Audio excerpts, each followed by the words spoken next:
हे आहे canvas, glue gun, cutter, stick आणि हे उलन. चला तर आज आपण बनवूया तोरण. हे असं व्यवस्थितपणे डिझाईन वगैरे आखून कट करून घ्यायचं.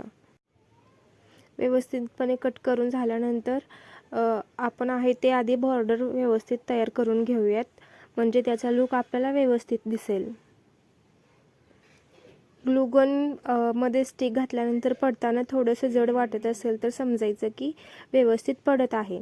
आणि ग्लूगनची स्टिक व्यवस्थित चिटकल्यानंतर त्यावरती आपल्याला प्रेस करायचं आहे, उलनवरती प्रेस करायचं आहे, कारण ते पुन्हा असं निघत नाही. आता आपली बॉर्डर तयार झालेली आहे. व्यवस्थितपणे तयार करून घ्यायचं.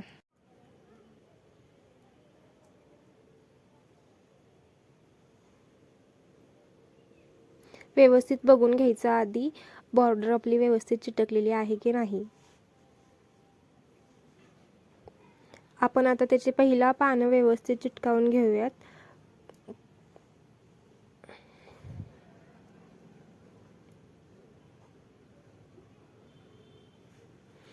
सर्व पानं चिटकावून झाल्यानंतर वरचे ते फूल आहेत ते व्यवस्थित चिटकावून घेऊयात.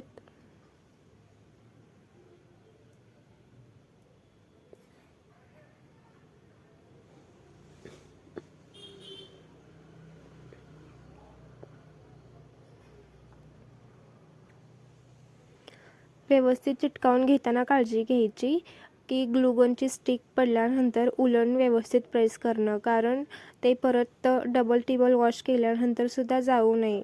नाही जरी आपण प्रेस केलं तर ते निघून जाण्याची शक्यता जास्त असते. प्रेस केल्यानंतर शक्यता थोडी कमी असते आणि त्याची व्यवस्थित लुक पण दिसते, छान वाटते, दिसायला पण सुंदर असते.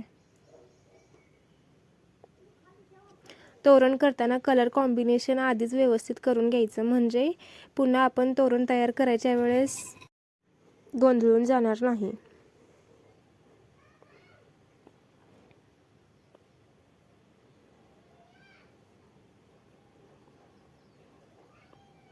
ग्लूगनची स्टिक व्यवस्थित पडते का नाही यावर पण व्यवस्थित लक्ष द्यायचं.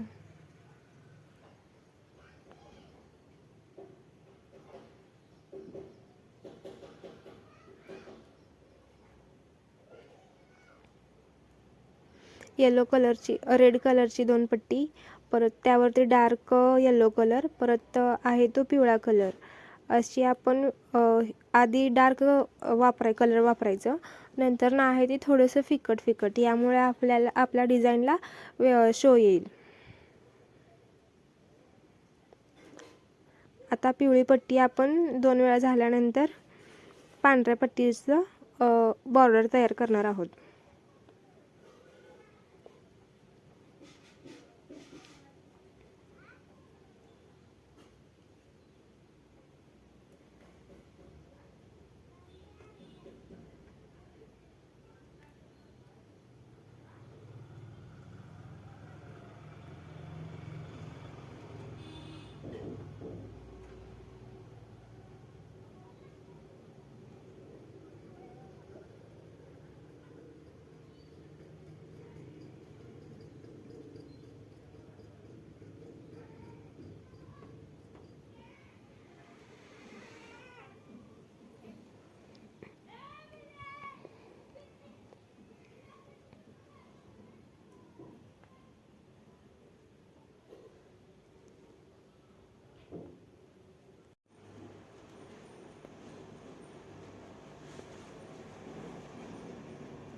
तोरणची आपली एक हाफ सर्कल तयार झालेला आहे.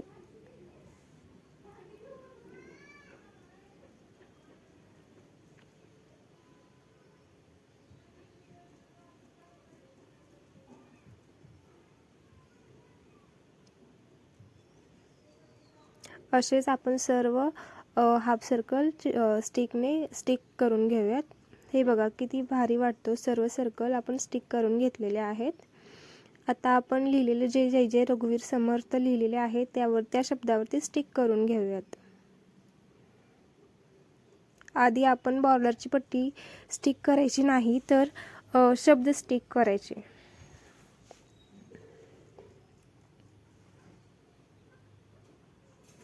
कारण शब्द आधी स्टिक करून घेतल्यानंतर आपली जी बॉर्डरची पट्टीचा कलर जो आहे ते शब्दावर पडणार नाही याची सुद्धा काळजी घ्यायची.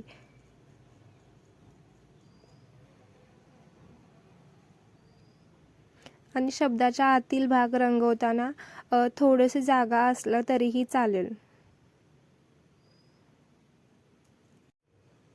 कारण आपण पूर्ण बॉर्डरची पट्टी तयार करून झाल्यानंतर त्या शब्दावरती परत एकदा आपण लिहिणार आहोत. त्यामुळे थोडीशी जागा असली तरी पण फरक पडत नाही. त्यामुळे शब्द व्यवस्थित आणि चांगला दिसून येतो.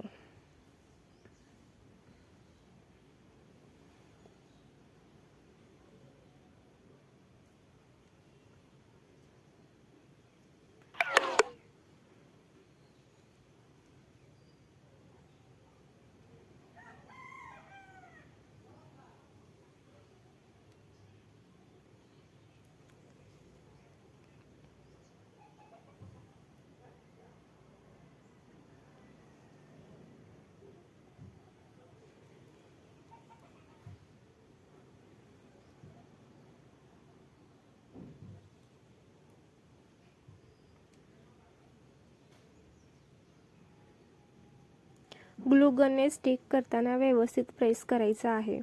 कारण ते डबल चिटकल्यामुळे निघण्याची शक्यता असते. म्हणून व्यवस्थित प्रेस करून जास्त घ्यायचं.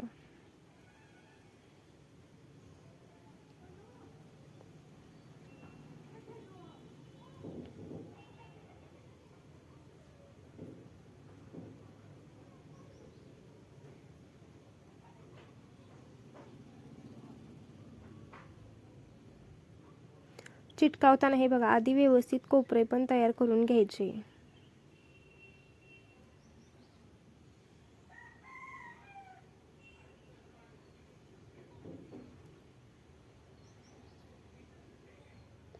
शब्द चिटकावताना शब्दानुसार आपले हात पण वळले पाहिजेत.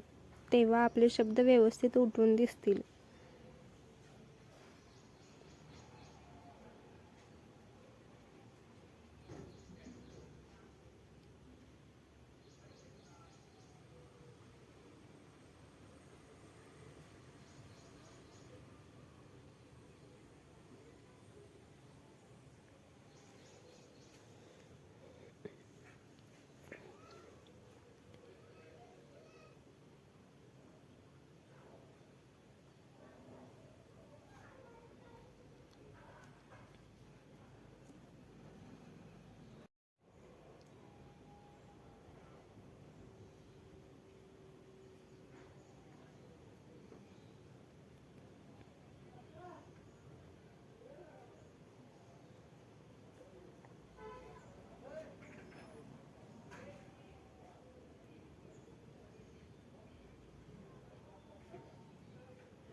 सर्व कोपरे व्यवस्थित चिटकलेत का नाही हे पण तपासून घ्यायचं. कारण आपण स्टिकने चिटकावताना स्टिक करताना एकदम लास्टचा जो भाग असतो त्यावरती व्यवस्थित लक्ष देत नाही. त्यामुळे ती निघण्याची शक्यता थोडी जास्त असते. म्हणून त्याकडे व्यवस्थित लक्ष द्यायचं.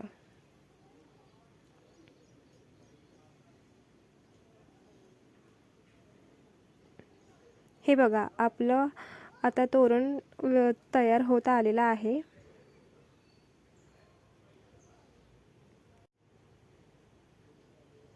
हे बघा किती मस्त कलर आणि किती भारी अक्षर दिसत आहेत.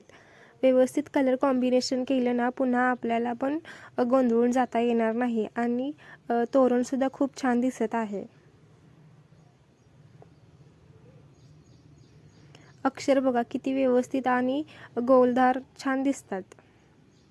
आपण स्टिक करताना कसे हात वळवू त्या शब्दानुसार त्यानुसार ते अक्षर उठत असतात. हे आहे तारेची लाइटिंग. ते आपल्याला सहज स्टेशनरीमध्ये मिळून जातील. आपण ते जे. जे. रघुवीर समर्थ याच्याकडे